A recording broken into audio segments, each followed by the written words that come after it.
I sure will. Good morning, everybody. You are listening to The Voice. Come on, dig me now. One and only, Steve Harvey. Got a radio show. Man, oh man, oh man. How good is God to me? And part of the mission and the reason that I have a radio show is to become a sharer, more and more of a sharer. You know, I used to hear my mother say it to me all the time, but God blesses you to become a blessing. And I think the more you understand that about yourself, I think the more blessings will flow your way. I think that once you understand the principle that, but it's kind of tied together with some other scriptures, and I'm not too knowledgeable about them, of course, as usual. But I do know what I've heard, and, if you look at something simple as do unto others as you would have them do unto you, wouldn't you want somebody to help you if you needed help? I just know how to get it down there to where I've been able to understand it. If there's a scripture similar that it says, do unto others as you would have them do unto you, or if that's, in a prayer, would not you want somebody to help you if you needed help? You've heard you reap what you sow. Do you understand that if you sow discord, that discord is going to come your way? That if you hate going to come your way? If you blog nothing but negative comments about people, your life will be filled with negativity. If all you do is talk about people, then guess what? Somebody got to turn that gun around and talk about you. See, it just stands to reason. So what I've learned in my life and through all the trials and tribulations that I've had is to take those lessons and share them with people in case you ain't heard it from somebody else. See, sometimes, and the reason it seems like I'm redundant at times, is which I am, is because I'm always trying to find a different way to say the same thing. Because it's a funny thing, man. You got to hear it a certain way for it to click with you. How many times have I heard a saying and then I heard it a different way that it clicked with me? I've heard this saying right here. Remember this now. Everybody's not happy for you. We've all heard that, right? Everybody's not happy for you. Well, that's very simple. That don't need no explanation. That simply means of all the people you know or do not know, when something happens to you and you celebrating it, everybody not going to join in on the celebration. That's all that is. But then you take it one step further. My father used to say something to me all the time. He said, son, everybody come with you, can't go with you. I didn't get that when I was 15. Everybody come with you, can't go with you. He said, you're going to lose some of these friends you got along the way. But I don't care where you get in life. Know this right here. Everybody can't go with you. If you are constantly trying to improve yourself, you constantly have to take assessment of the people around you. Because if you are going to continue to go and continue to grow, then guess what? You got to have people that's on the go and willing to grow. Or else, guess what? You're going to learn a valuable lesson. The late boxing promoter, Butch Lewis. I was talking with Butch Lewis one time, and man, what a good brother, man. He said every successful man is doing what I call, he got rope work to do. He got rope work to do. He got to put in work on rope. And I'm sitting there listening to Butch Lewis and all the money he had made and all the people's lives he had changed and all of the moves he was making and his incredible skills as a negotiator on behalf of some very, very wealthy people. He was just an amazing man with no education, but he read everything. Butch Lewis read all the papers, all the periodicals. That brother knew everything. He said, you got to put in rope. And I was sitting there listening. He said, here's the analogy, little brother. He said, you are on rope. There's a thick rope. You have on no shirt. You have on some tattered clothes. You have on no shoes. Your shorts is cut off just below the knee and they tattered. And you got dirt on you and you're sweating. There's this huge raw rope over your shoulder There's burn marks on all of your shoulder. Connected to that rope is a wagon. That wagon has all your weight on it, all your responsibilities, all the people you're responsible for, all your children, your wife, your family members, your employees, your co-workers, your friends. They all on that wagon, man. They just sitting there. He's saying what you got to do is you got to pull that wagon up the hill. Now, only thing with it is can't nobody help you pull your wagon.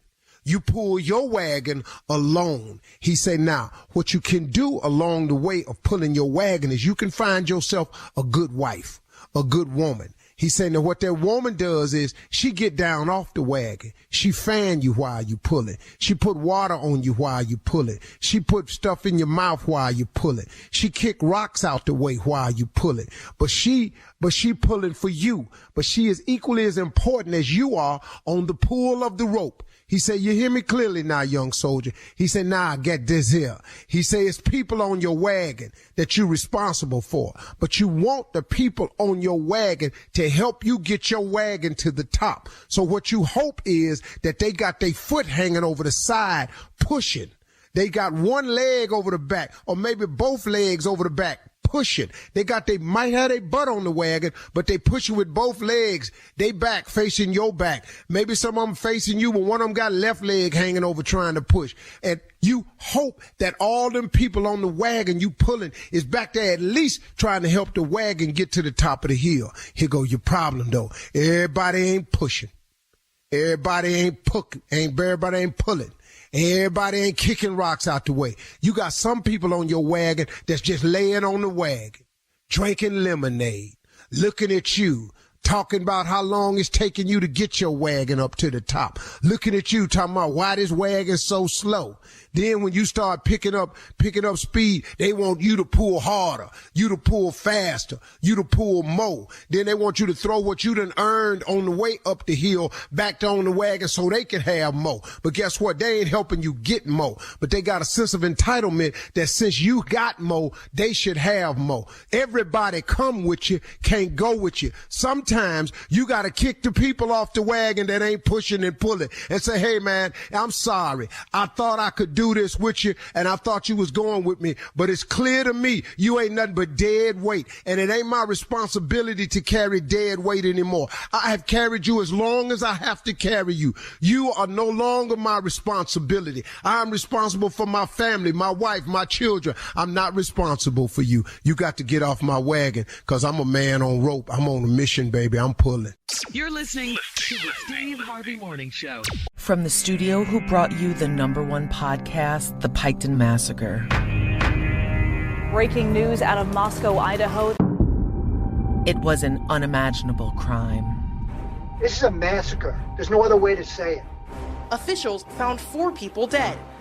The victims were attacked with a large knife. It's a bloodbath. It's a crime scene investigator's nightmare. In the early morning of November 13th, 2022, 4 University of Idaho college students in the prime of their lives were found brutally stabbed to death in their home. We believe it was a targeted attack. Police investigating the mysterious murders of 4 Idaho college students now say the threat to the community may not be over. We believe it was a targeted attack. Who on earth would do something like this and why? Listen to the Idaho Massacre on the iHeartRadio app, Apple Podcasts, or wherever you get your podcasts. Let me have your undivided attention again. Another gift from God just got here. Oh man, another great day. Man, thank you, Lord. I really appreciate it, man. I really, really do. I kid you not. I do appreciate it, man. Every day you let me wake up, that's a gift. That's a sign from God that he ain't through with you yet. Because if he was through with you, it'd be a wrap. Man, don't you realize, man, that when he gets you up in the morning, he allow you to wake up, he got something that you've yet to receive, and he wants you to come and get it today, but you got to get it with some gratitude. You got to get it with some honor. You got to get it with some prayer. You got to put some faith on this thing, man. Quit letting the devil rob you of your destiny. He not going to do it to me. No, sir. I'm too glad about it, man. I'm on my way to wherever God got for me. Hey, I'm going to tell y'all something this morning before I get started. First of all, Shirley Strawberry, Carla Farrell, Mississippi Monica Jr., government name Kill Spates, and the legend that is Nephew Tommy. I got a scripture this morning from Shirley. Shirley sends me scriptures every morning. This is a scripture she sent me, and I'm so glad I'm just getting it at 66. She said, this is the scripture is from Ephesians 4:31. And check this out, y'all. It said, get rid of all bitterness, rage, anger, harsh words, and slander, as well as all types of evil behavior. I'm so glad I'm just not getting that scripture today, because that would have washed away my entire comedic career. I would have never been on the Kings of Comedy. I never wrote half the jokes I wrote.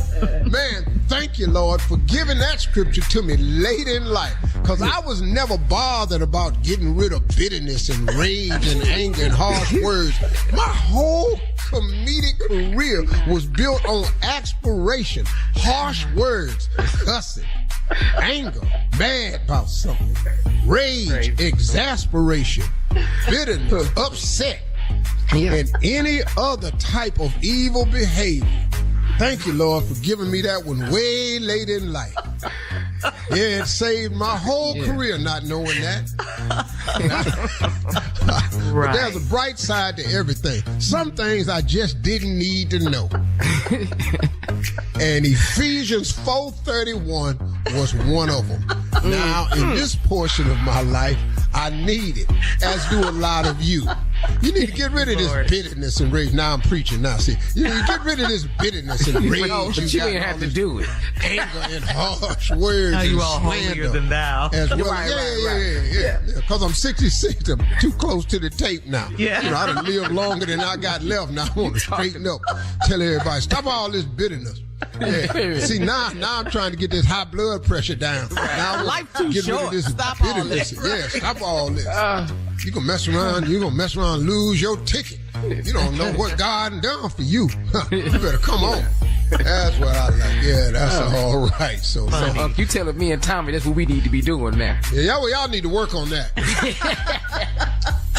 Tommy Jr. All I hear all these harsh words and slander. I'm cussing Saturday. Come on. Okay. Welcome to the Steve Harvey Morning Show. All right. Coming up in 32 minutes after the hour, we'll hear from the nephew as he runs that prank back right after this. Right after this. You're listening to the Steve Harvey Morning Show. All right, it is time now to start your morning off with the nephew as he runs that prank back. Nephew, what you got this morning? Well, we're going to try to get some of these super fine sisters on this church calendar. You know, understand? These super fine sisters in the congregation. Let's go, Kat. Hello, I'm trying to reach Sister Allison. Allison, she's not here, man. She at work. As we speaking. This is Brother Lester. Brother Lester, how you doing today? All right, Lester, Brother Lester. Right, from the church. Okay. Over at my. Right. You a husband, right? What, Gerald? I'm Gerald. Yeah, this is Gerald. Yeah, okay. I met you a couple times, Gerald. We ain't seen you in a minute, though. Man, I've been working on Sunday, and I said that I was going to try to make it, but I told her, I want to get involved. This year is going to be a better year. I'm going to get involved, man. Well, come on down, man. We love to have you, that's for sure, man. Can I give you a number where she can call me back? Well, okay, yeah, sure. Is this about, a lesson or something? What's going on? Actually, the single ministry, man, I'm over the single ministry, and we're raising some money.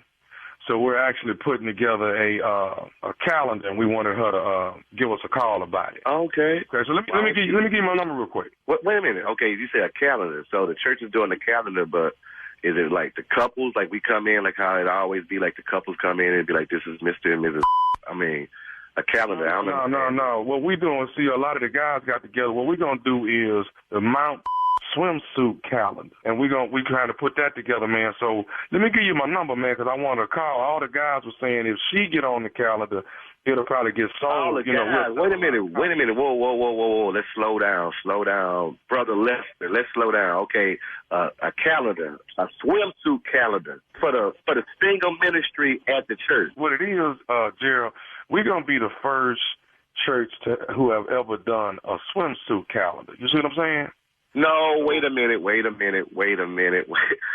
You calling for my wife to be in it. You sure you got the right number? because I mean, because your wife is Allison, right? Yes, my wife is Allison. And first of all, then what's this, man, about all the guys y'all got together and y'all voted for my... Okay, I'm trying to take this slow, man. Ooh, God, hold my tongue right now because I don't understand where you're going with this. And listen, we're going to get Sister Guidry. She's going to be Miss March. June is like pretty much in the middle of the year. We want your wife to be the big centerfold. Please tell me you're not calling my house this morning talking about my wife to be in a calendar, a swimsuit calendar. But then on top of that, y'all all got together and y'all voted that y'all want my wife to be in a swimsuit calendar for a church. Okay, well, wait a minute, Gerald. I mean, look at this on the positive side, man. What this is, see, like I say, we raising money for the singles ministry, and the single ministry get ready to go on a big trip. But hold on, what my wife got to do with the singles ministry? She's married, man. All the people that's in the singles ministry, why are you talking about my wife being in something like this? Hold up, that. Ooh, Jesus, help me. Hey, man, you should feel honored, man, that your wife is a... Man, why are y'all looking at my wife like that, man? We coming in there, and we trying to get help, and we trying to do it. Y'all looking at my wife, talking about y'all want my wife to be in a swimsuit contest, man. Do you understand what that is, man? They ain't nothing but some panties, man. So y'all looking at my wife, talking about y'all want my wife to be in her panties? See, what you got to understand, Gerald, this right here, man, is for the single ministry. We got a big trip coming up, so we raising money. What are y'all doing, man? This not something you do at the church, man. You have car washes, man. When I was little, we wash cars, man. Y'all talking about a calendar, man. What are you doing, man? What type of church is this turned into, man? See, Gerald, the difference is on this whole thing, man. Don't be upset about it. What it is that, man, we done found something that ain't no other church done before. You see what I'm saying? The reason ain't no other church done this because this is wrong, man. What committee got to get on something like this, man? What is wrong with you? Hey, dog, you got to understand, listen, we got Sister Guidry, we got Sister Vicky, okay? So wait a minute, you saying that they done signed off on this. You got these women in the church saying that they going to put on swimsuits. Well, I'm saying we got them on our list. We got them on our list. I'm saying, man, ain't nobody getting with man. What is wrong with you, man? Hey, man, listen, just to help us get started, do you have a picture of Sister Allison in a swimsuit? Man, look, man, I ain't giving you no picture of my wife in no swimsuit, man. No, this is just something we're trying to do for the ministry, dude. You know what? Are you at the church? Did you work at the church full time? Part time, I'm at the church. Okay, are you there now? Nah, I'm not there right now, but I'm gonna be there for choir rehearsal later on this evening. Okay, what time do choir rehearsal start, Lester? 7 o'clock, but why you, Lester, what I want you to do is for me, before you go to rehearsal, can you just be right in the front right quick? We need to meet personally right quick, Lester, me and you. So I'm going to come to the rehearsal, and then let's talk about this face to face because this over the phone and all that, this is not working right now. And I need to meet the person that's calling my house, talking about my wife doing all this idiotic type. So let's meet right in the front, brother. Before you go to sing, I got something for you to sing about. So meet me in the front, man, please, before you go in, Lester, because we ain't going to talk about this no more over the phone. Let's talk about this in person. Okay. First of all, man, you got to calm down, man. I don't even understand why you irate like that. You know what? Yeah, I'm going to calm down, Lester. 7. So it started at 7. Let's do 6:55, Lester. I think this is going to help your calendar get out the way that you really, really needed to get out, man. I got something for you that's going to help this cause. Please be outside at 6:55. Please don't go in. I'm going to be outside. Can you bring a picture with you? Oh, yeah, I got a picture for you. I got a nice picture for you. I'll tell you what, me and Tommy will be outside waiting on you when you get there. You and who? Me and nephew Tommy from the Steve Harvey Morning Show, we're going to be right outside in front of the church. Oh, oh, man. Man, who did this, man? Hey, man, your brother Jason told me to prank phone call you, man. God, man. You know what he said? Tell him I said if that fool came to church more often, he would know that this is a prank phone call. Oh, man, I'm glad it is, man. Can you just imagine if I'd have drove to that church acting a fool today, man? Yeah, I got to ask you this here, man. What is the baddest, and I mean the baddest, radio show in the land? Man, the Steve Harvey Morning Show, man. All right, crazy nephew. Coming up next, it is Ask the CLO, our Chief Love Officer, Steve Harvey, in the building. You're listening to the Steve Harvey Morning Show. Coming up at the top of the hour in entertainment news, Ciara reveals she's expecting baby number 4, her third with husband Russell Wilson. Tory Lanez was sentenced to 10 years in prison for shooting Meg the Stallion. And yeah. And, in movie news, the director of 70s classic, The Exorcist, has passed away. We'll talk about these stories at the top of the hour, but right now it is time to ask the CLO. Diane in Philly said, you know what? What you said? I wonder if their head turned around when it, you know what I'm saying? Well, we know what it ain't. Diane in Philly says, I have to attend a conference in Texas and I'm flying with my boss. He was excited to find out that we're sitting next to each other on the plane. I want to move to another seat so I don't have to talk to him. What excuse can I use for changing my seat? Lord, I know just how you feel. I know exactly how you feel. But let me tell you something. What the only way you can do is you try to include some of your coworkers that can help you, change seats or something like that. But they not gonna do it though. They not gonna do it. They gonna leave you out there hanging dry like they did me. They not gonna be able to do it. So I know exactly what you mean. Now you just gonna have to sit there that whole damn flight and hear that. You're gonna have to hear that. All them corny ass jokes. Yeah, I gotta hear all them corny ass jokes, and you gotta sit up here and act like you interested. All this here right here. Y'all ain't got nothing in common and stuff. You ain't got their cell number, but you're going to sit your ass on that plane and act like you all right and save your job. That's what I had to do.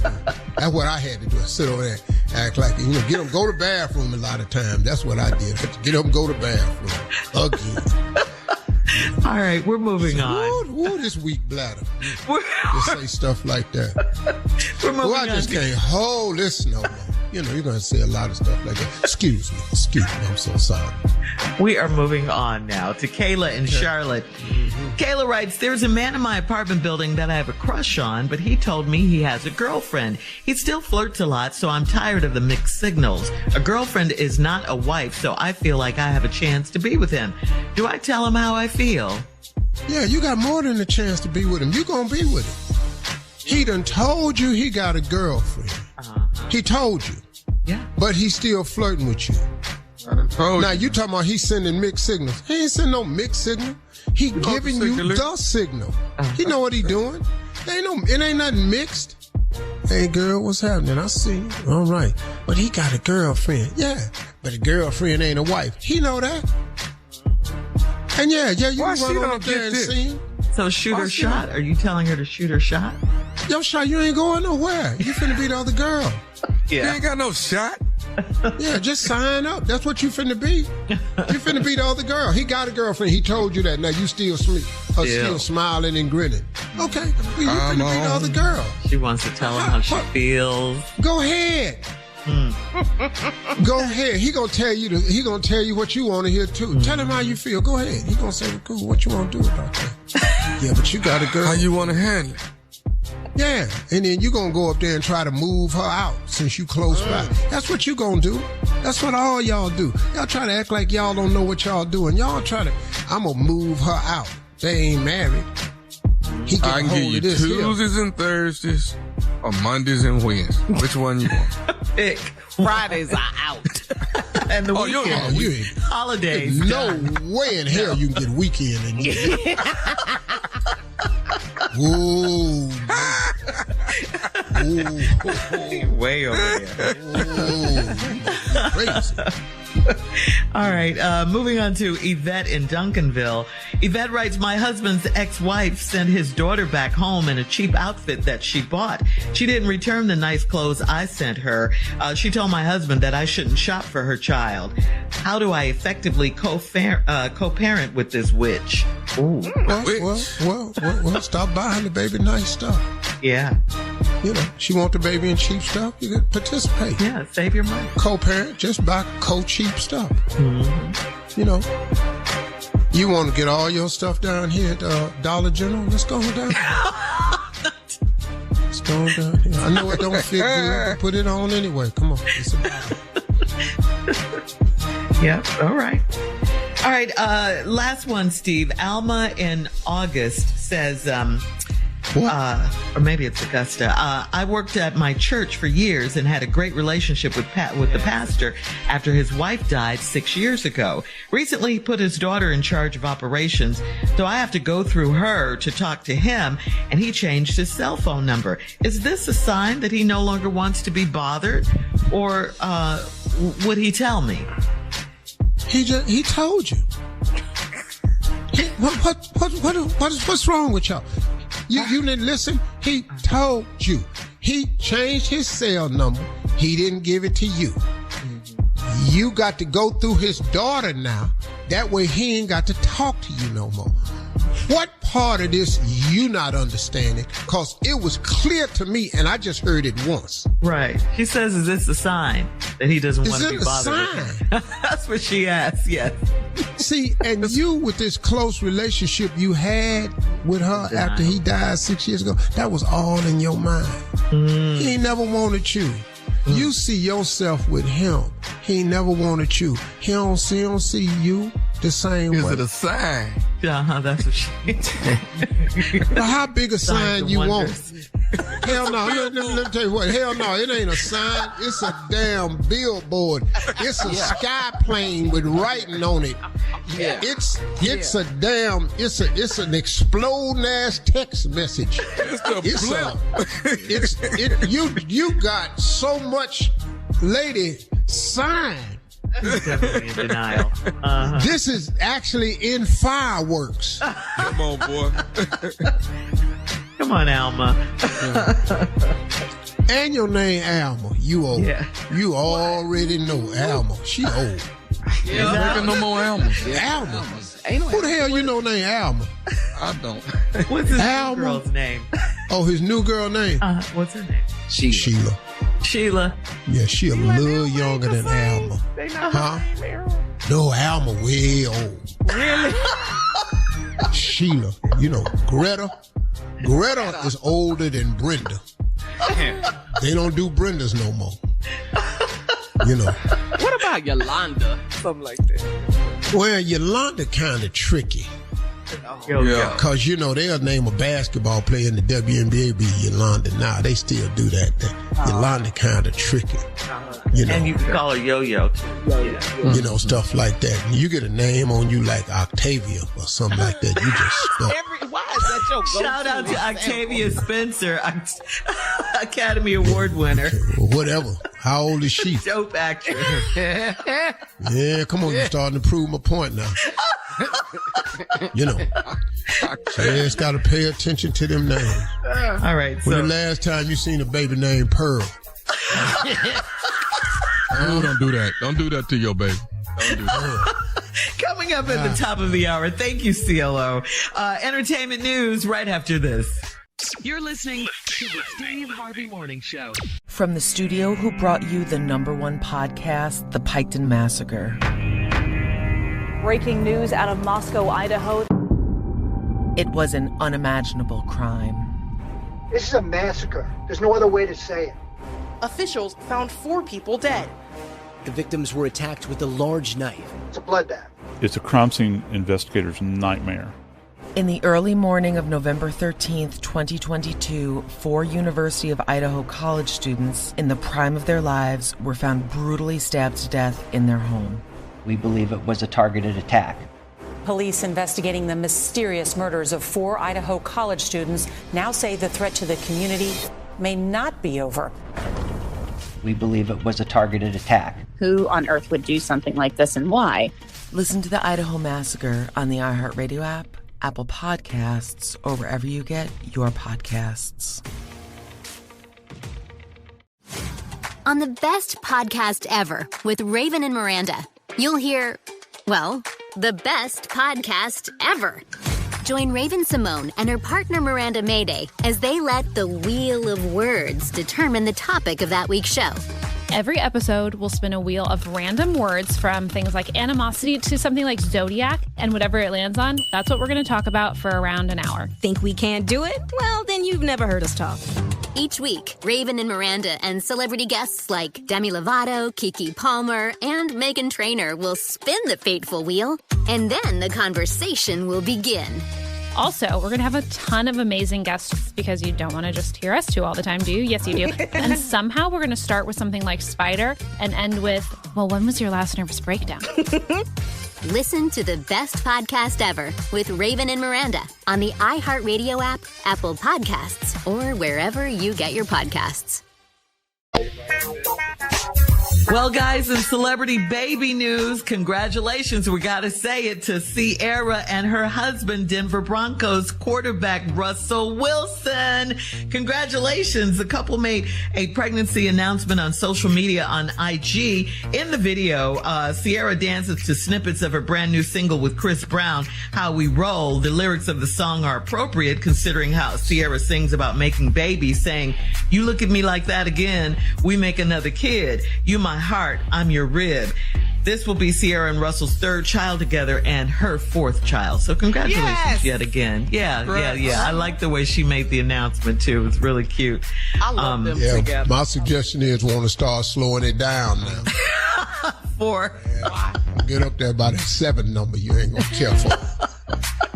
You got 7 kids. Get up there by that 7, you ain't gonna care for it. A lot of phone calls when you got 7 of them. In other entertainment news, Canadian rapper Tory Lanez was sentenced Tuesday to 10 years in prison for shooting Megan Thee Stallion in both of her feet after an argument back in 2020. Lanez, who's 31, was sentenced by Los Angeles County Superior Court Judge David Hereford. Prosecutors on Monday read an impact statement from Meg Thee Stallion. This is what she said in it.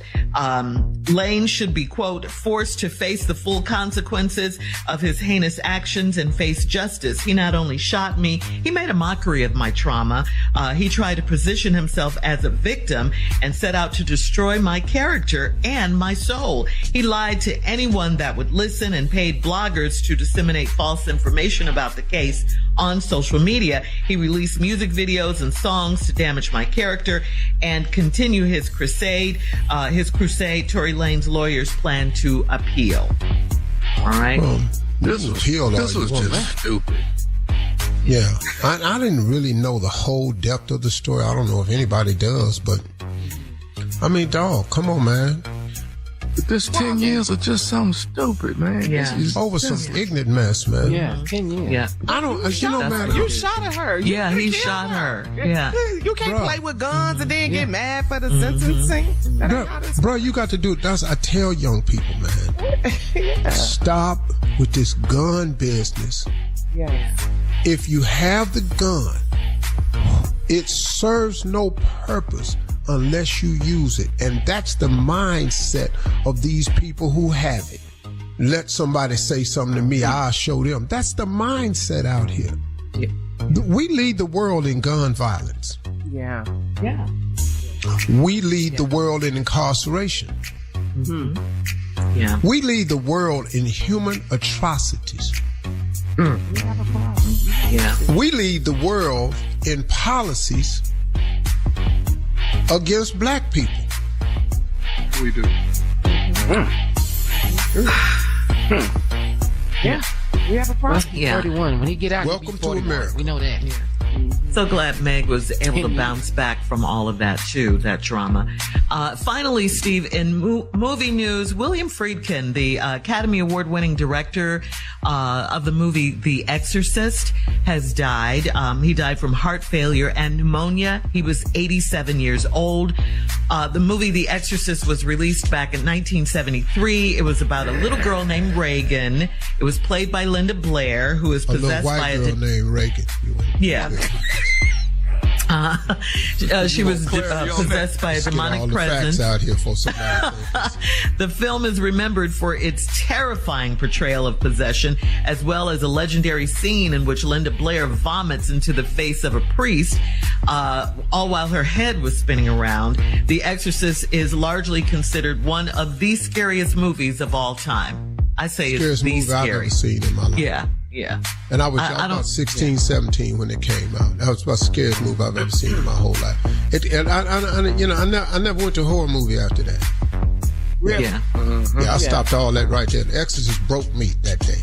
I remember you said that you were saying that you and the guys, when you go to the movies together, you always have a seat between you. A space between us. When the movie was on, we was all together. But what happened? Oh, with the Exorcist? With the Exorcist. Yeah, we was all together. Tight.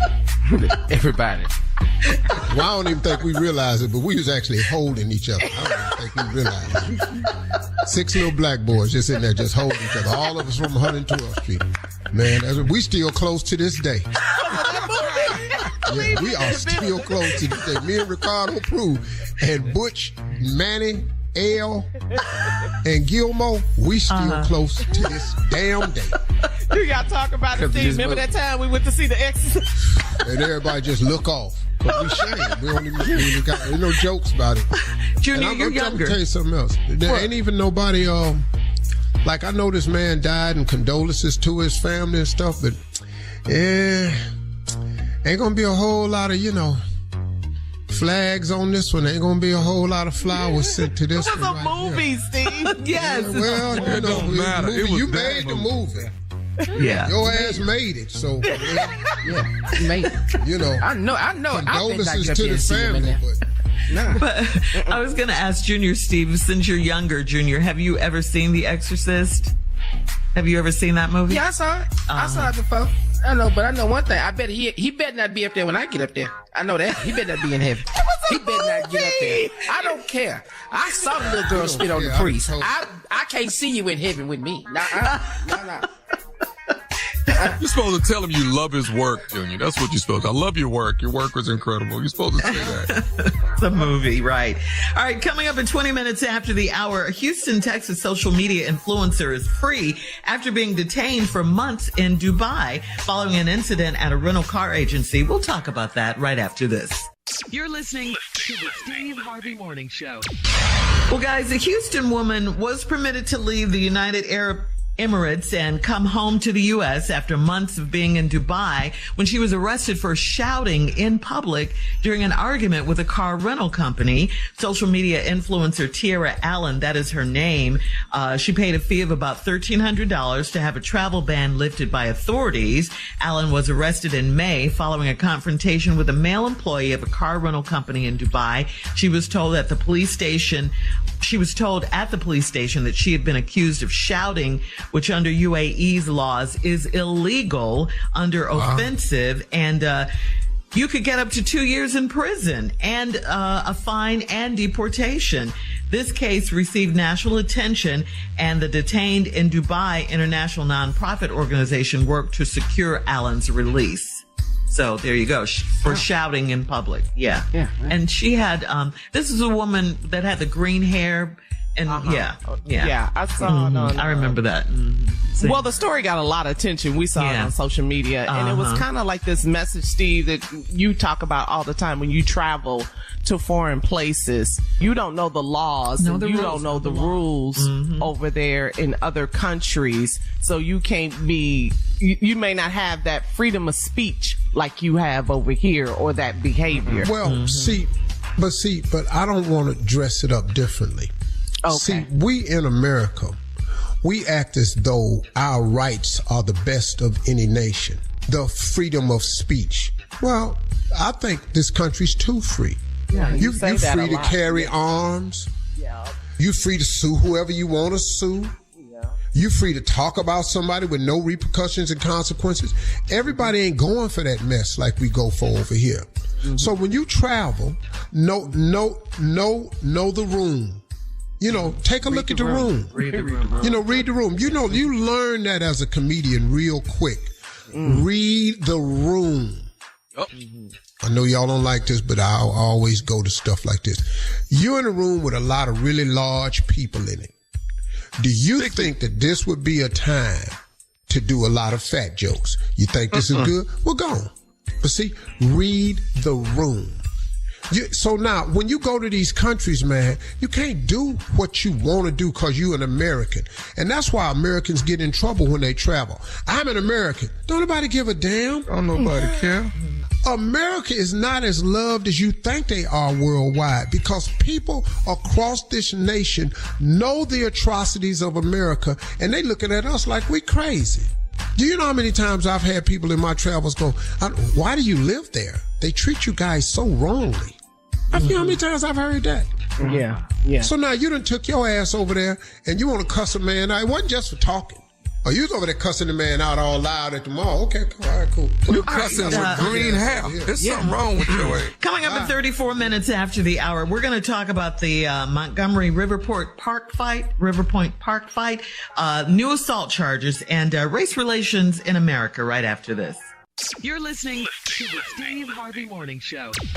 Montgomery police announced that 3 men have been charged with assault and a 4th man is wanted for questioning following a massive weekend brawl involving more than a dozen people on the dock of the Alabama city's Riverfront Park that appeared to be racially divided between blacks and whites. According to Yahoo.com, many people that saw the video served as a blunt illustration of race relations in the U.S., both past and present, where white privilege has historically assumed dominance over black bodily autonomy from slavery to the civil rights era to today. Civil rights attorney Ariva Martin says, quote, what really caused such a visceral response from the black community was this sense that these white men couldn't believe that this black man had authority over him and had authority to tell them to move their boat.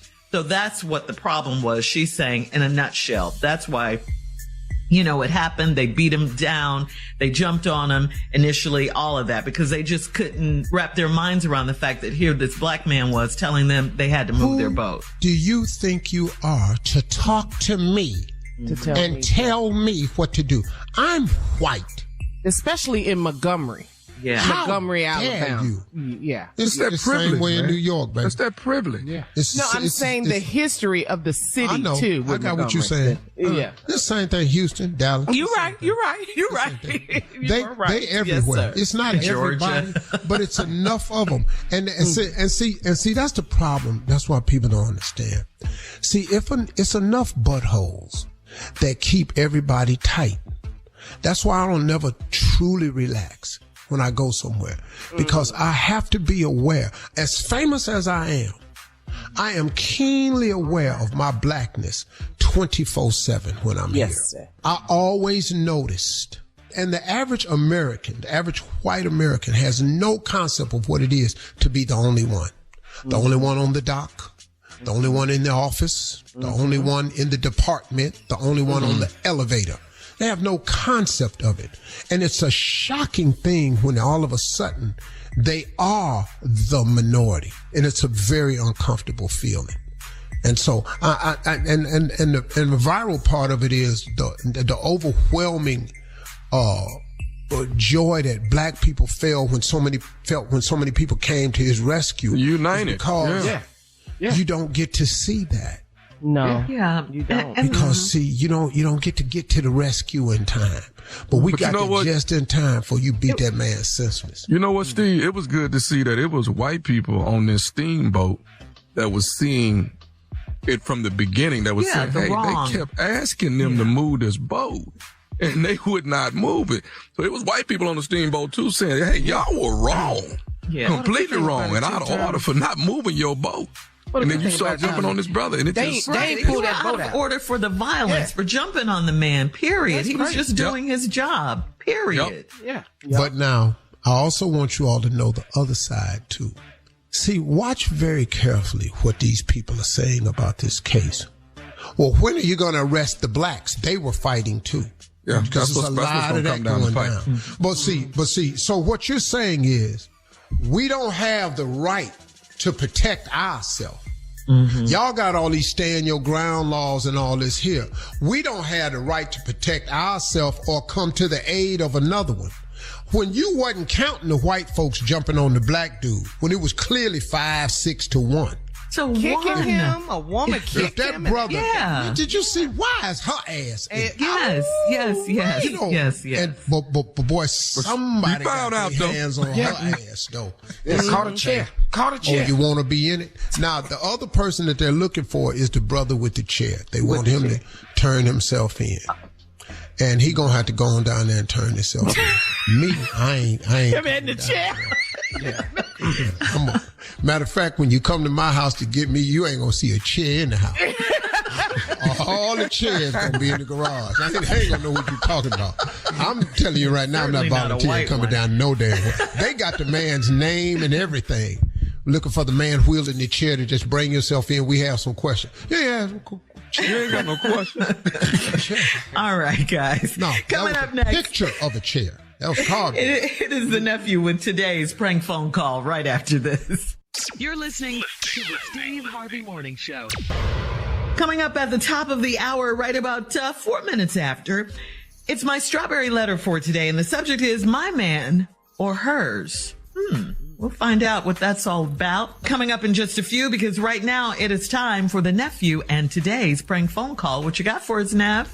I got the legendary David Mann. All right. David Mann. Yes.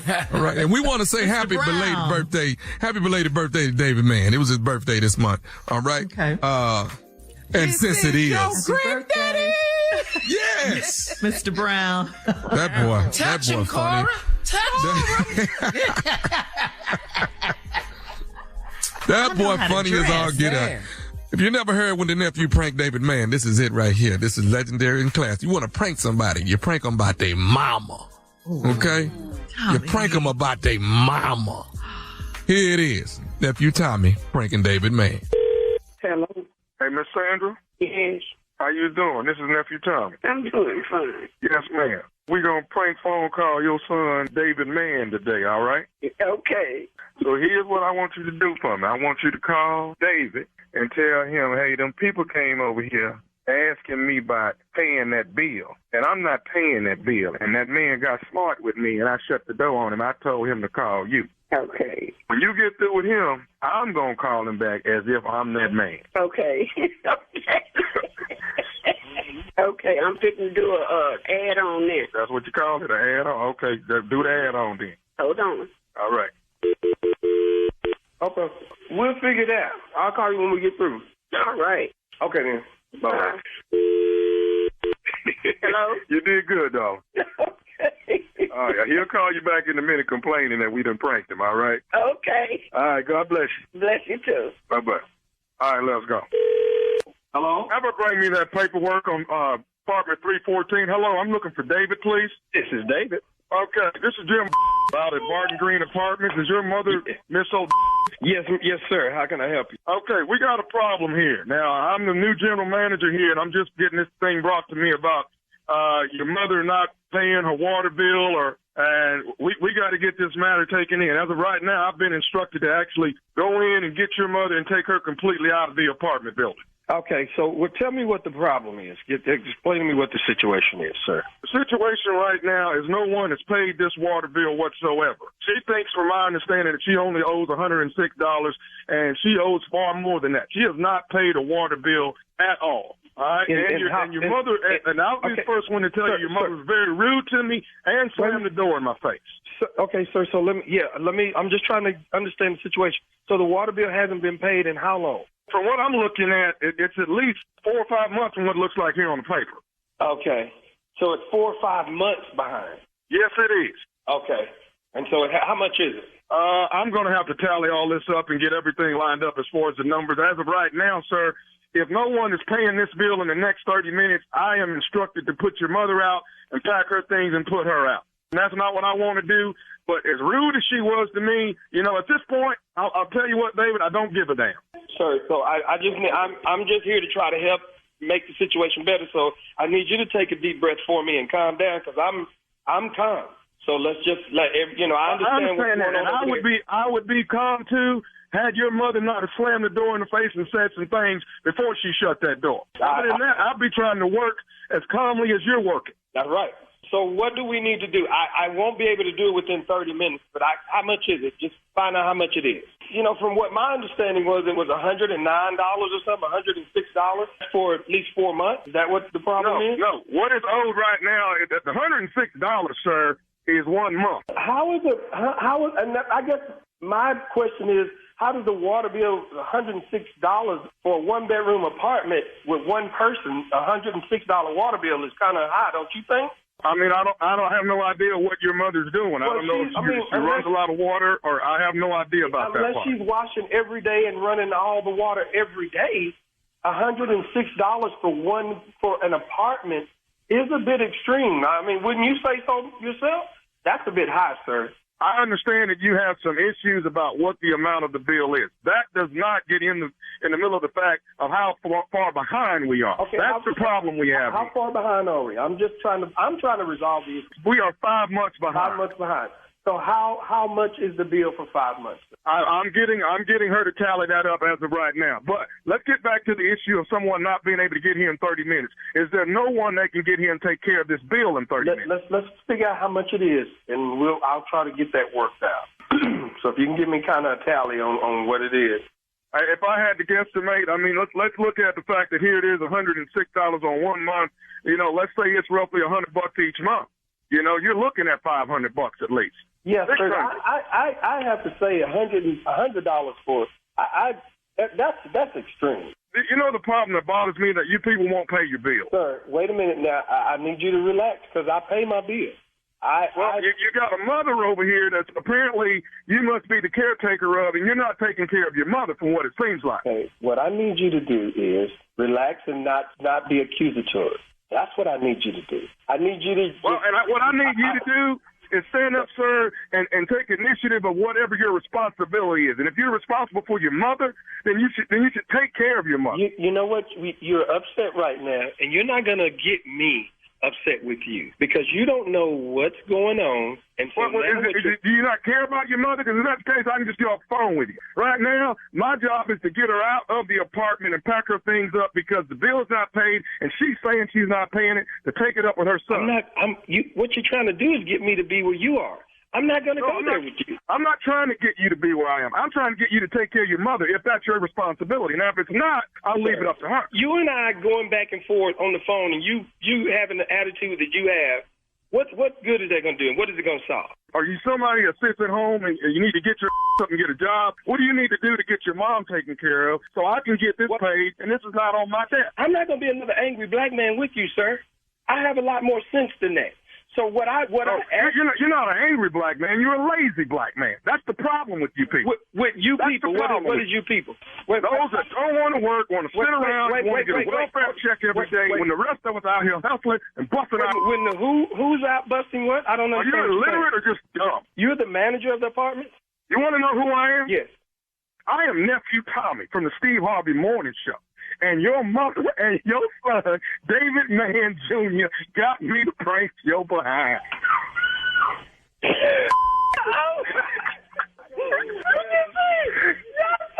David. I just told him to record him because I'm about to get him fired. What's up, David? You are the first celebrity that has kept his composure, man. I hate you, man. You got me. You got me. You got to do this for me. David Mann, Mr. Brown. What is the baddest radio show in the land? The Steve Harvey Morning Show. I got pranked by Nephew Tommy. Come on now. That's how you do it. You talk to their mama first, then you get to them. That's how you do it. That's just genius on your part. That's genius. But he stayed saved in there, though. He did. Yeah, he stayed saved in there. Yeah, he did. I was grateful for that, too. Yeah.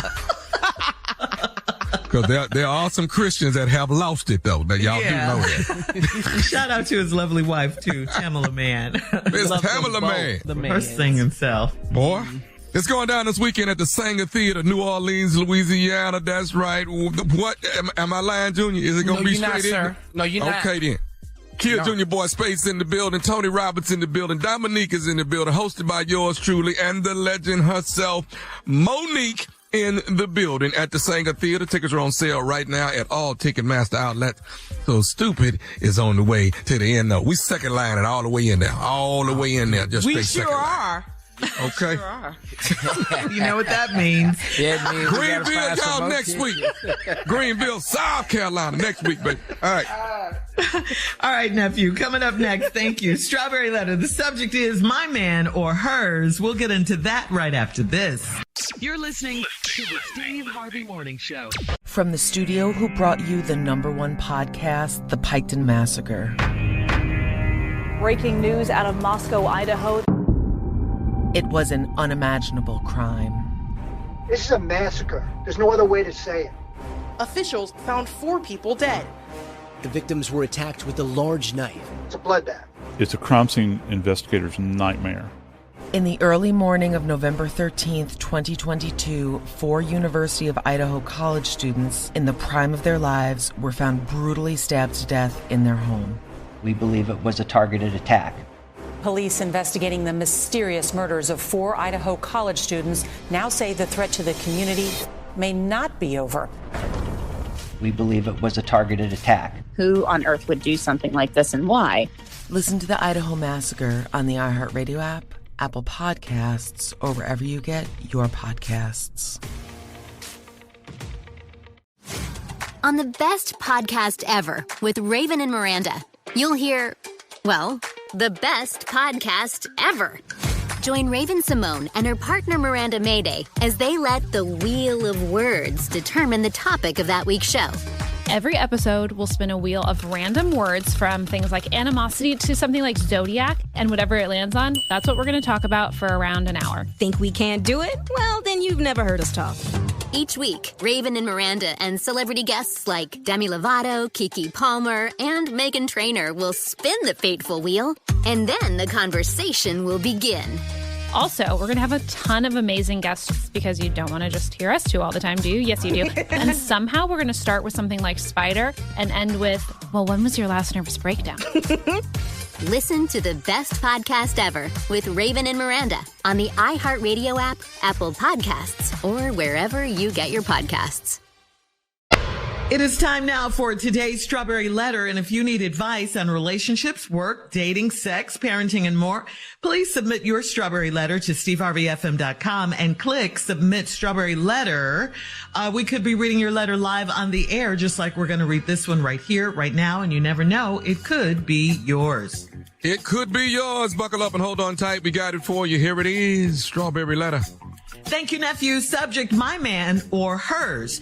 Dear Stephen Shirley, I'm the oldest of 3 girls, and all 3 of us look a lot alike, and we have the same body type. The crazy part is that we're all 9 years apart. Me first, then my middle sister, and then the baby sister came right as I was headed to college.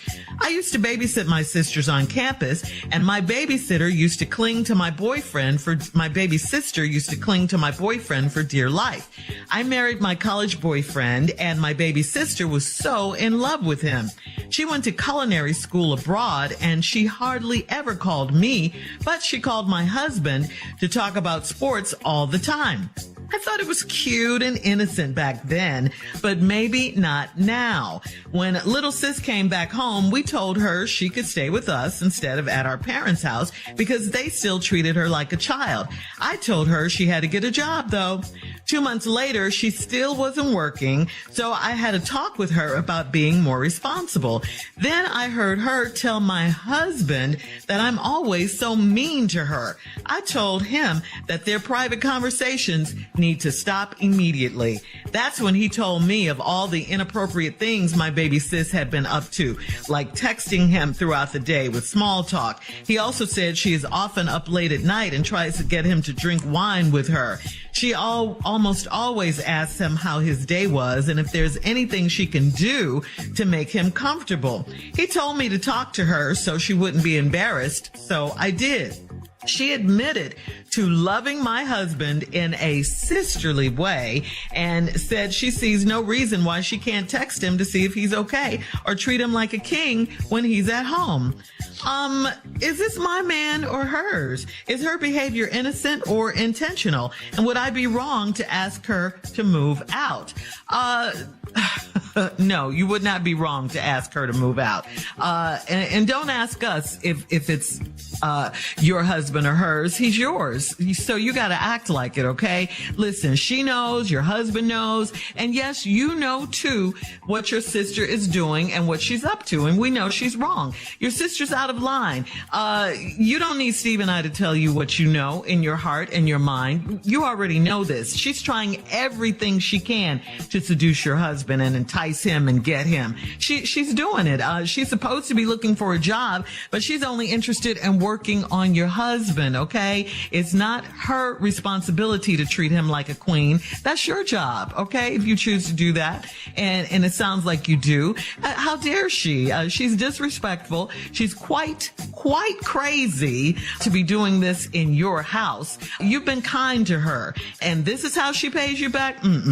You've got to get her out of there immediately because she's a troublemaker. She's trying every trick in the book to get your man. You need to put her out today. Steve? Let me just start by saying this about this letter. My older brother would have beat my ass. Let's just start with that right there. Get that out the way. Let's be clear. Black household dudes is a little bit different. My older brothers just had rule and domain over me. That's always the way it was. Big fish eat the little fish. My man or hers. This is why women do so well on reality shows. This is why you have the Real Housewives of Atlanta, Orange County, New Jersey, Miami, Johannesburg. That's why you have this, because you all do drama way better than we do. There's been 14 seasons of Atlanta Housewives. I just learned this because of social media thread came across. That? Candy has said she's the only one that's been on the reality show for 14 years. Everybody else been put off for whatever reason, including Nene and all the rest of them. So Candy said that in social media. That's why I'm able to repeat that very factually. Means nothing to me at all. It ain't got a lot to do with this letter except to say this is why you all do so well in reality TV, because you all do drama, accept it, and deal with it different than men. You got 3 sisters. All y'all look a lot alike, and y'all got the same body type. Okay, that's genetics. Crazy part is we all 9 years apart. You was headed to college and, you used to babysit your sisters on campus. And my baby sister used to cling to my boyfriend for dear life. Okay. That ain't nothing abnormal. I married my boyfriend and my baby sister was so in love with him. She went to culinary school abroad and she hardly ever called me, but she used to call my husband, talk about sports all the time. All right. What does she know about sports? She ain't go to college to play sports. She didn't go to college to get a degree in sports medicine. She didn't go to college to get a degree in sports management. She went to culinary school. The hell is she calling him for about sports? Yeah, then when she came back home, we told her she could stay with y'all instead at your parents' house because they still treated her like a child. Yeah? You ever thought there was a reason why? I told her she had to get a job, though. 2 months later, she still wasn't working, so I had to talk with her about being more responsible. Then I heard her tell my husband I'm always mean to her. I told him that they private conversations need to stop immediately. That's when he told you all of the inappropriate things my baby sis had been up to. Uh-oh, this where the letter get good. Yeah, hang on, Steve. Just hold on. We'll have part 2 of your response coming up at 23 minutes after the hour. Today's Strawberry Letter subject is my man or hers. We'll get back into it right after this. You're listening to the Steve Harvey Morning Show. All right, come on, Steve. Let's recap today's Strawberry Letter. The subject is my man or hers. See, now this woman got 2 other sisters. One of them went to culinary school.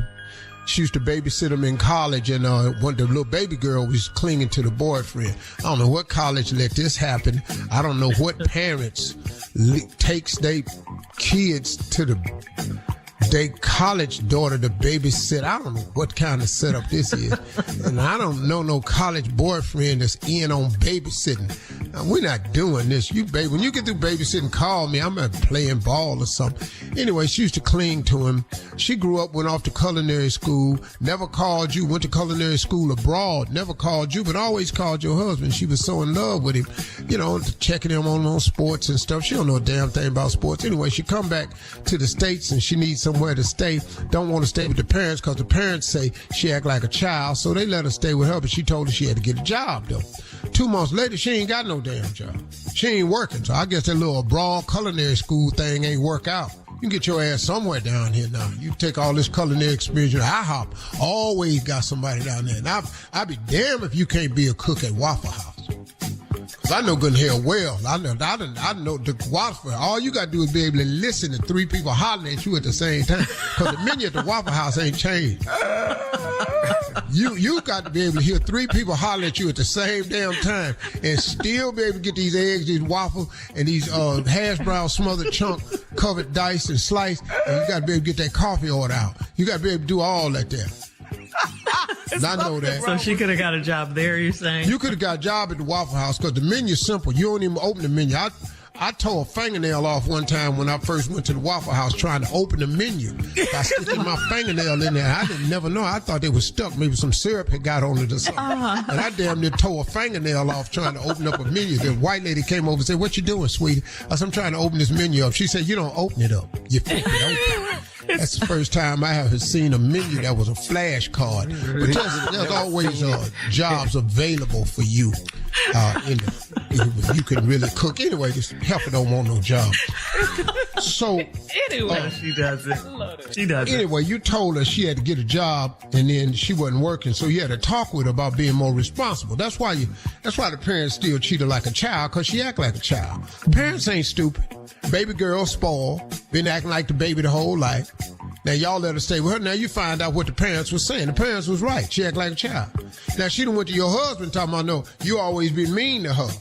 You told her that them conversations y'all having privately, you overheard her telling her husband, she always mean you. You told her all them conversations y'all having privately got to stop. Well, he said, well, hold on.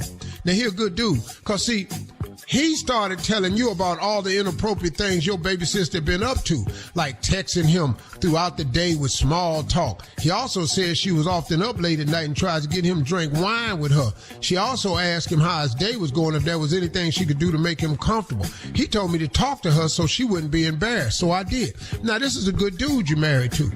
Because, see, most black dudes, we don't like messing with the baby sister that was the baby when we was in college and she was a baby. We don't do that. We ain't Woody Allen. You see, Woody Allen do stuff like that. I'm just telling you. This ain't no Woody Allen story.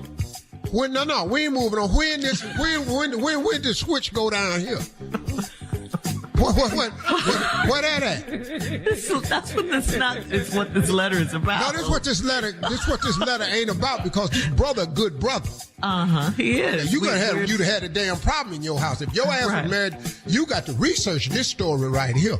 Because Woody would have been up drinking all night with the girl. I'm telling you. You got to turn these letters into something. These letters ain't worth a damn. Well, you just did. You got to turn these letters into something. This letter is a reality. This strawberry letter is a Woody Allen strawberry letter right here. When did we go from daughter to when the switch happened? Beyonce. If your black ass was married to Woody Allen, this be a whole nother story right here. Because let me show you how this will go right here. Let me start right here. Then tell him about all the inappropriate private conversations. Then had to see what they had been like texting her throughout the day with small talk. Well, Woody texts back. And all this small talk will be long, loving ass conversation. See, if you was married to Woody Allen. Then he also said she up late at night and tried to get him to drink wine with her. Well, Woody ass will be sitting there with the glasses. Woody ass will be in there with them glasses. Be in there drinking wine. And the damn wine, want some gin? Cheers. Fight me and drink gin. They'll pull some gin out on your ass in a minute. Next thing you know, they sitting up in the living room just toe down. Netflix and chilling take on a whole nother meaning. And Get then up, Carla. She always asks him how his day was and if there's anything she can do to make him more comfortable. Woody Allen would have said was I can think of a couple things that would make me more comfortable. And oh, by the way, did you know that I love you? Will you marry we finna get married? What? So thank God for this man right here.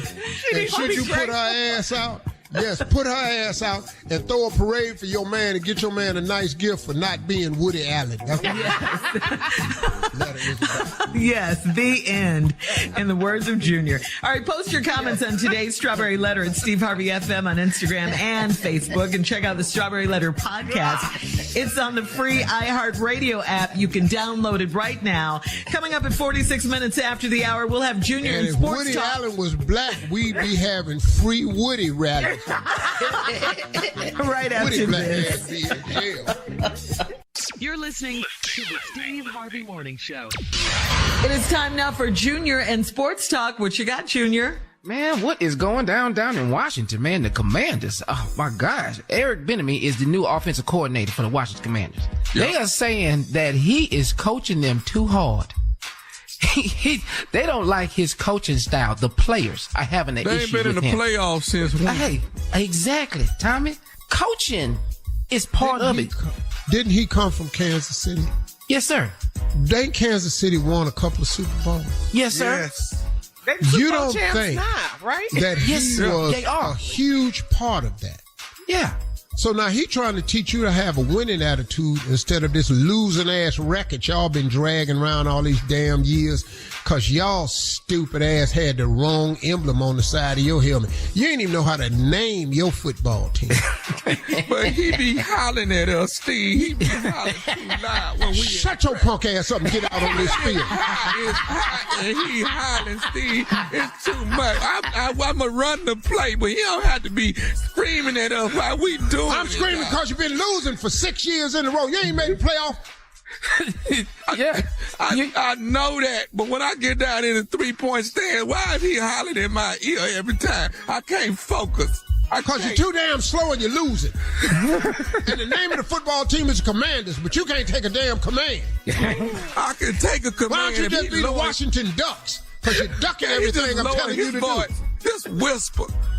Why don't we change the name of that team to the Washington Whispers? That would have been a nice punk-ass name. That's soft enough for you? How about the Washington Cotton Balls? How about that? What else, you want to be a football team or you want to be a badminton team? What you want to be? The Washington Birdies.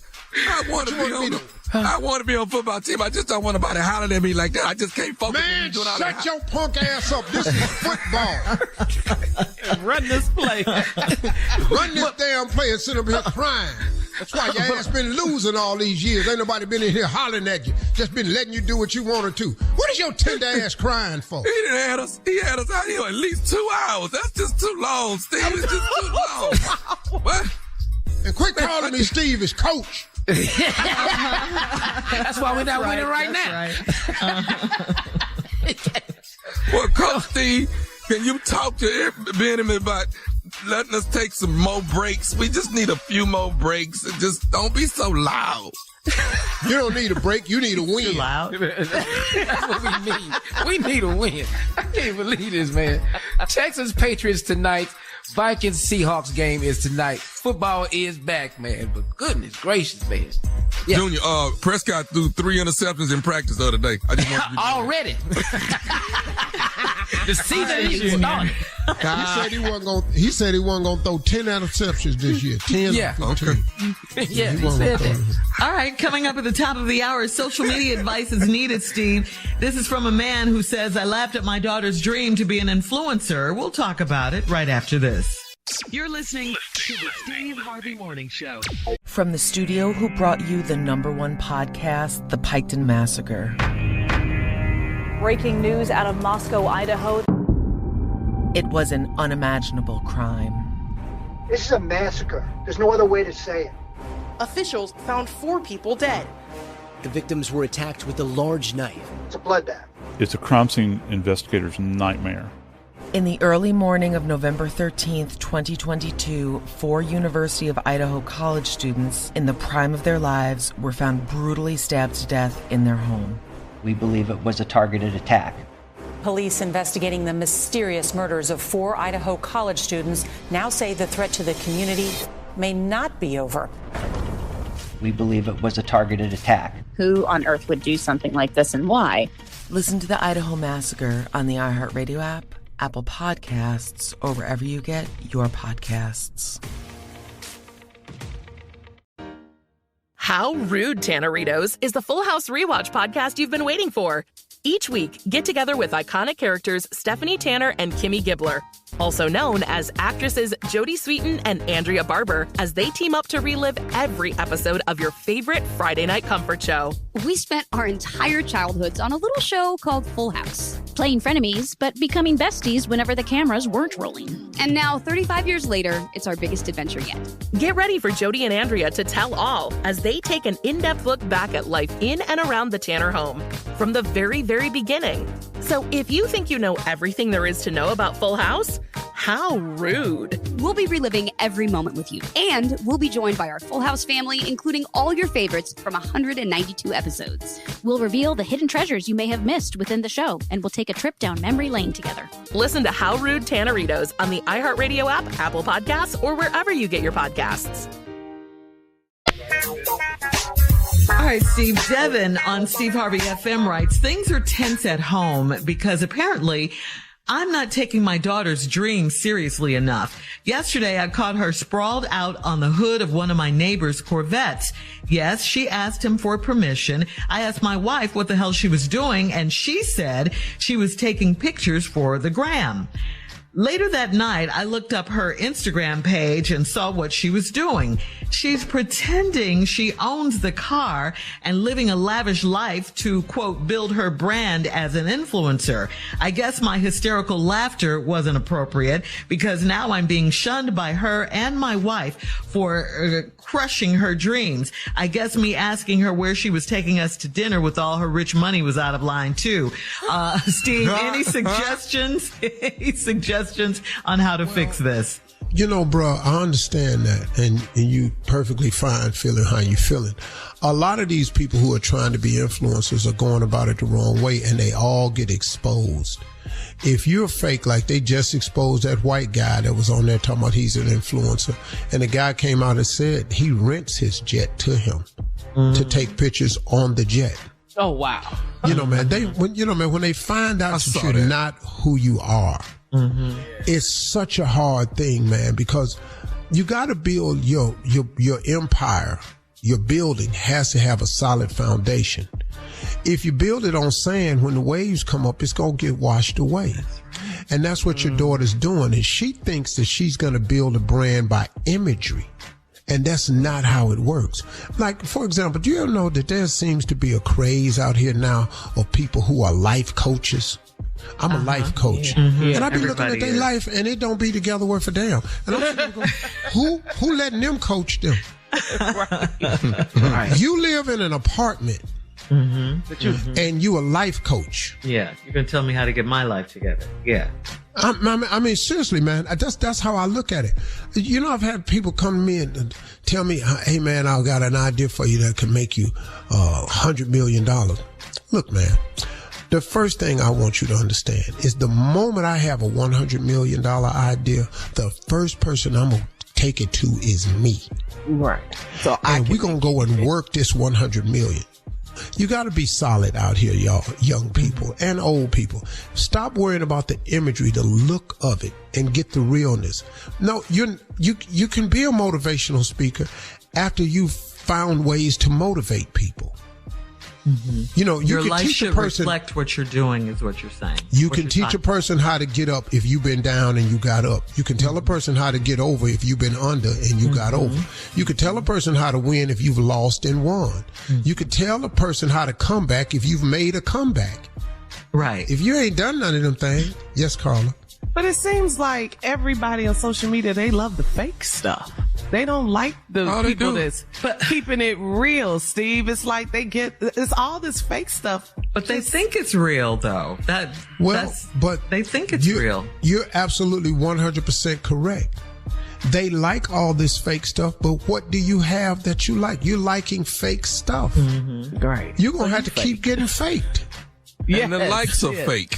The likes are fake. Yeah. Everybody's fake, huh, Tommy? So you got to keep falling for the okie doke?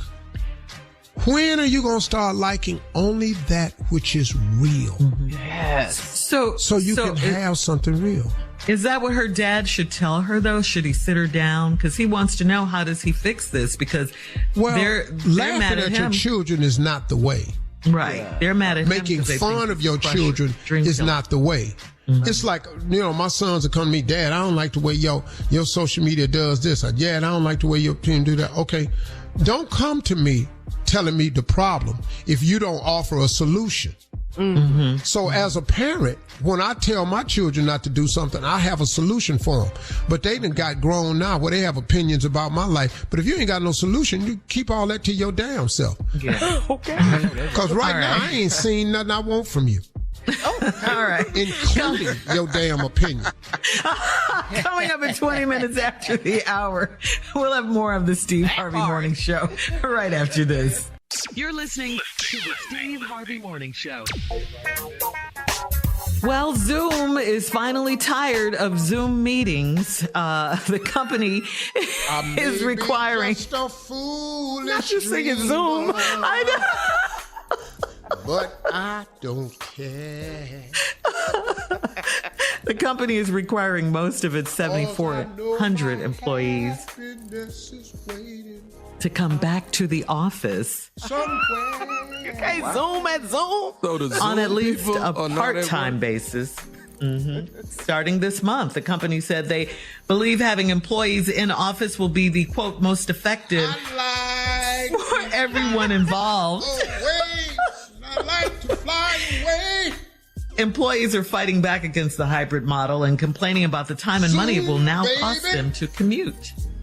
Wow. Mm-hmm. That's cold when you can't Zoom at Zoom. That's cold. Ain't that something? That's cold. I love Zoom. Me too. Yeah, it's great. I hope it don't ever go away. It's the best. We love it. It's great. Man, I be on the Zoom sometime and I don't want to be on it no more. I just cut my camera off, walk off, and then come back and cut the camera on and act surprised. Like, I don't know what's going on. Yep. Well, that's cool. There you go. Yeah, they got to start going back in now, at least part-time. Coming up at 33 minutes after the hour, we're going to play another round of Would You Rather right after this. You're listening to the Steve Harvey Morning Show. Time now for a round of Would You Rather. Would you rather have another 10 years with your partner or a one-night stand with your celebrity crush? Hey, man. Let's go on to the next question, cuz. It's just a game. I'd rather be with my partner. Okay, good answer. Good answer. Hold your head up, dog. Yeah, man. Go on to the next question. What is the problem? Would you rather find a rat in your kitchen or a big roach in your bed? I'm with you on this. I'd rather find that roach in the bed. We're going to get some spray and we're going to be all right tomorrow. But I tell you what, that rat though, we can't do that rat. You got to locate the family. They in the wife and the kids. Yeah, you can't have that rat in that kitchen. I take that roach in that bed. We can deal with that because it's going to be so much oil on that bedpost. He won't be able to crawl up there no damn more. And I'm going to have so much spray in here. I ain't going to be able to sleep in here. I'm going to be in here with the bomb set off. Would you throw your whole bed away or just... I'm not throwing my bed away. Okay, I'm just asking. Yeah, some people would say that. I'm throwing the whole bed away. What? For a roach? They lie. No. Some people would you say throw your bed away for a bed bug, but you throw your roach. No. Okay. No, with that rat in the kitchen, though. Hell no. Now I'm up all night now. Yes. Handgun in my hand. You on post? I'm shooting his ass as soon as I see him. All right, would you rather go on a quick 3-day cruise and share your room with your ex, your cabin, whatever you have, or would you you never go on vacation again? B, to hell with them vacations. Never go on vacation again. Or share a room with your ex. Wait a minute. Start over. So you'd be on the 3-day cruise. 3-day quick cruise with your ex. Or never go on vacation again. Mm-hmm. Yeah, I'm going to get this 3 days over with. See? Yes. Okay. That ain't no quick 3 days, though. But I'm going to tell you, it's going to be hell, though. There'll be no sleeping for me. That's 3 days of wide awake. I'm going. It's like the rat in the kitchen. You say we on a cruise? Yeah, I'm gonna have to start using drugs for them. I'm jumping overboard. I know I am. I heard if you take meth, it keeps you up. You know what? Stop. Crystal Ice, something. Because I'm gonna be down at the casino. That's the whole today's damn crazy time. round. Mr. Harvey, you've lost $8 million. Roll the dice. Thank you, guys. Coming up in 49 minutes after the hour, our last break of the day and some closing remarks from the one and only Steve Harvey right after this. You're listening to the Steve Harvey Morning Show. From the studio who brought you the #1 podcast, The Piketon Massacre. Breaking news out of Moscow, Idaho. It was an unimaginable crime. This is a massacre. There's no other way to say it. Officials found 4 people dead. The victims were attacked with a large knife. It's a bloodbath. It's a crime scene investigator's nightmare. In the early morning of November 13th, 2022, 4 University of Idaho college students in the prime of their lives were found brutally stabbed to death in their home. We believe it was a targeted attack. Police investigating the mysterious murders of 4 Idaho college students now say the threat to the community may not be over. We believe it was a targeted attack. Who on earth would do something like this and why? Listen to the Idaho Massacre on the iHeartRadio app, Apple Podcasts, or wherever you get your podcasts. Here we are, guys, our last break of the day on this Thursday. And Steve, before we get out of here, we do need to give our condolences to the family of Chicago's own DJ Casper, of the famous Cha-Cha Slide. I mean, if you don't know the Cha-Cha Slide. Condolences go out to the family. Great brother, man. Yeah. Great work. Yeah. Sorry for his family. He was sick for a long time. Yeah. So condolences go out. He did a lot for the Chicago area community, fun dance, all that. So you're right. He was 58. So yeah. Mm-hmm. Very sad. And switching gears here, Steve, we do have another question, this time on Facebook for you. It's from Paul. Paul says, the other night I was coming home on a flight from a business trip. The flight was overbooked, and they eventually offered $2,000 to relinquish my seat. Since there was another flight 2 hours later, I jumped at it. I thought this was smart, especially since my car was at the airport and no one was picking me up. My wife didn't see it that way and ended up being really upset that I ruined the surprise dinner she was preparing when I got home. But hold up, Steve. The bad weather ended up canceling the flight and the other one after that. So I couldn't have come home even if I wanted to. And I still have the $2,000 though. So when I finally did get home yesterday, she's still mad at me as if I control the weather. So I gotta ask you, is there anything I can say to do to help speed this get the hell over it time on this one? No, there's nothing. Get the hell over. No, because she's a woman and she's emotional and she had prepared a surprise dinner. And by you not being there, it ruined the surprise. Well, that it happened. And you did the right thing in making a business decision and up $2,000 and to catch the next flight, but then weather canceled that, and so you end up not making it. And she's mad because you didn't get the surprise dinner. Well, surprise her with the $2,000. You know, give her a nice little good answer, Steve. $2,000 gift card. And if you still mad, then you stupid. Hey, you said Isn't you the can't say that either. $2,000 in airline ticket revenue is not the money itself. They don't, you know. Right. Like a voucher. Like a voucher. Yeah, I know that. Yeah. Mm-hmm. Yeah. But you saying spend the 2K. Well, look. The woman is upset because she had this special surprise. How he supposed to know that? Yeah. So now, I mean, look, at was one a point in surprise. time, you got to go, but you got to go, how would I know that? Right, But, exactly. you know, when they overbooked it, I was making a decision to come up $2,000. I apologize for that. I didn't know. Had I known, of course I would have been here. But then it wouldn't have been a surprise. But, you know, it happened. So, you know, what can I do? I'm sorry, you know. Like my daddy said, you're going to either get over it or die mad. Which one you want to do? You know how many people done died, man? There's a bunch of people that died. A whole lot of people, man. Because they can't get over it. They can't let it go. That's probably what killed them. That's you, Tommy. Hey, y'all. You know what I was thinking about? The whole Montgomery boat dock incident. Okay. And I've been listening to how appalled some white bloggers are that the 3 white men are being charged and no one else. Well, they're talking to the guy about the chair, but are you all, I guess you are. That's not a question, I guess. So you all are that naive as to how it is or what it's like to be black or oppressed or the minority. You don't give a damn. You don't remember anything that your forefathers have done that these 3 men still are doing. And this ain't their first time doing something.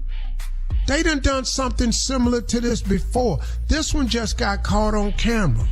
But how can you be appalled at the uprising from the black community to come to the aid of one black man? Y'all don't remember Rodney King? Do you know how many police officers was around him beating him? What, y'all wasn't appalled at that? Y'all wasn't appalled at Bull Connors back in the same state of Alabama? Them guard dogs, those German shepherds, those fire hoses. Y'all don't remember that? What about public lynchings? Y'all don't remember that? Do you know how many black people are hanging from a pole or from a tree, or Emmett Till for looking at a white woman, accused of looking at a white woman? Do you know how many black people are hanging from tree limbs and massive groups of whites standing there? Watched it happen, allowed it to happen, applauding, hanging. Then when blacks come and defend themselves, you got the nerve to be pissed off about that? Sometimes, man, I look at this country that we have. This is our country that we don't feel a part of oftentimes because of the way we treat it. And then when you see an example of black people standing up for themselves, coming to the aid of another, you appalled because they shouldn't have jumped on them white men. If them white men had not jumped on that brother, none of this happens. See, you got cause and effect now. You can't do something. Every action has an equal and opposite reaction. So you all just forget about the Einstein theory or the Newton theory or the Murphy's Law. Y'all create all this stuff, but then it don't apply. Every action has an equal and opposite reaction.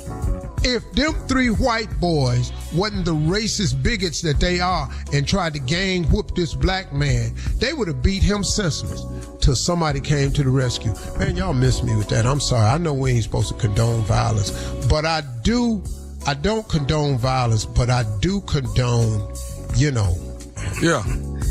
Tails up, Steve. Tails up, dog. I do condone justice, though. A chair is still a chair. Even if there's no one sitting there. Okay. Hey, y'all, have a great week. Have a great day. We'll see y'all tomorrow. God bless.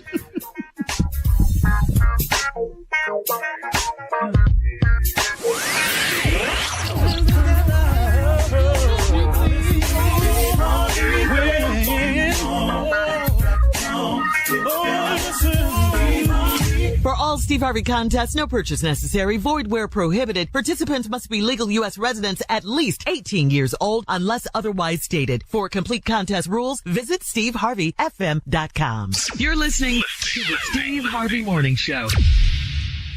See that sign? Employees only. That means keep out, buddy. It's just for us Buy Well employees. This is where we talk freely about all the stuff happening in the world. Looks like Chris Christie might be running. Honey, if there's one thing Chris Christie ain't doing, it's running. It's Employees Only, courtesy of Ron Howard, the new podcast from Imagine Audio, Pretty Fast, and iHeartMedia. Listen starting August 17th on the iHeartRadio app, Apple Podcasts, or wherever you get your podcasts.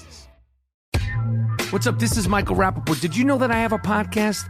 My podcast, the I Am Rappaport Stereo Podcast, has released over 1,000 episodes and counting. Every week you can hear all things related to sports, music, film, interviews, pop culture, The Real Housewives, Vanderpump Rules, all reality TV, and everything else in between. Listen to the I Am Rappaport Stereo Podcast on the iHeartRadio app, Apple Podcast, or wherever you get your podcast. Deep in the mountains of Greece, the country's most wanted man has been on the run for over a decade. He's a bank robber. We hear a barrage of shots. A kidnapper.